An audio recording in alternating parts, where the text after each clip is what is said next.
SSS members, it's me Angel. Welcome sa aking YouTube channel. Sasagutin ko tong comment ni Ma'am Lovely. Hi Ma'am. Sabi niya, Ma'am tanong ko po, ilang days valid ang pag-file ng sickness benefit? Okay, ito pong sickness benefit sa SSS, para lang po ito sa mga active pa po na member ni SSS ha. Mapa-voluntary, self-employed, employed, OFW, kasambahay. Pag ikaw po ay pensyonado na, or kaya total disability pensioner, hindi ka na po eligible dito sa SSS sickness benefit. Ang qualifying conditions para makapag-avail po tayo nitong sickness benefit sa SSS, minimum of 4 days po na hindi tayo nakapasok dahil nagkasakit tayo. Kapag employed ka, yung 4 days na yon, dapat po yan ay without pay.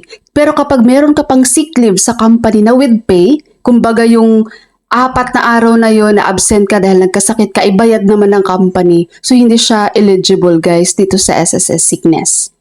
Okay? And then dapat po, meron po tayong at least 3 months na contributions within the 12 months prior to the semester of sickness or injury.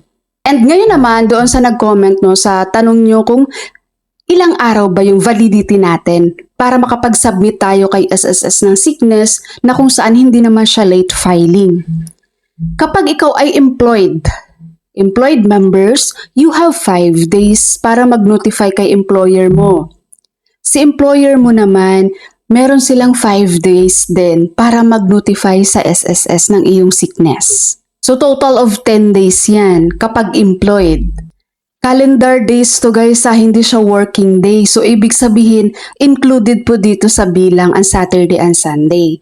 Kaya siya ginawang calendar days ni SSS guys dahil through online naman siya. So anytime pwede siyang i-access. Pero kapag hospital confinement yan guys, within 1 year. Yes, within 1 year pwede pa kayong mag-file yan sa SSS. So it doesn't matter kung maka 5 days ka ba ng notify sa employer mo. No, ang importante po, within 1 year after ng date ng discharge mo sa hospital, pwede ka pang mag-file sa SSS. And take note ha, employed members. Ina-advance po ito ni employer guys, ang sickness benefit nyo.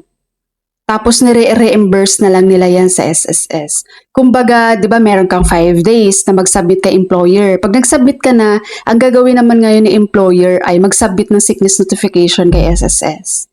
Tapos, si employer ngayon, once na makareceive na yan ng notification na natanggap na ni SSS yung sickness notification, mag-ano na yan si employer, magkukompute na yan para doon sa advance sa'yo ng sickness benefit.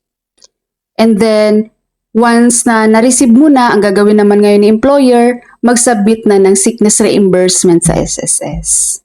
So ngayon, kapag sa computation ni SSS ay mas malaki yung kay SSS compared sa in-advance sa'yo ni employer, magkaroon lang doon ng adjustment. Ibibigay sa'yo ni employer yung kulang.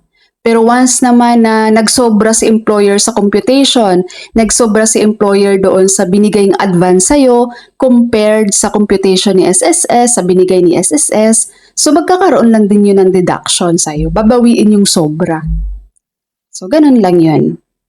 Okay, so yun po sa employed members. Ngayon, pagdating naman po sa self-employed, voluntary, OFW, no, mga individual yung payment, 5 days din sa atin. No, 5 days kang mag-submit ng iyong sickness sa SSS. Within 5 days, guys.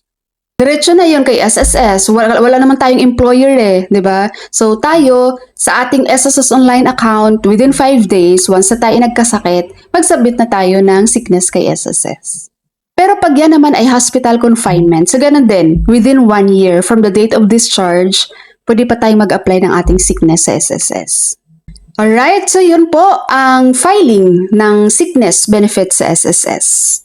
Okay, so that's all for my video for today. Thank you so much for watching everyone. God bless you.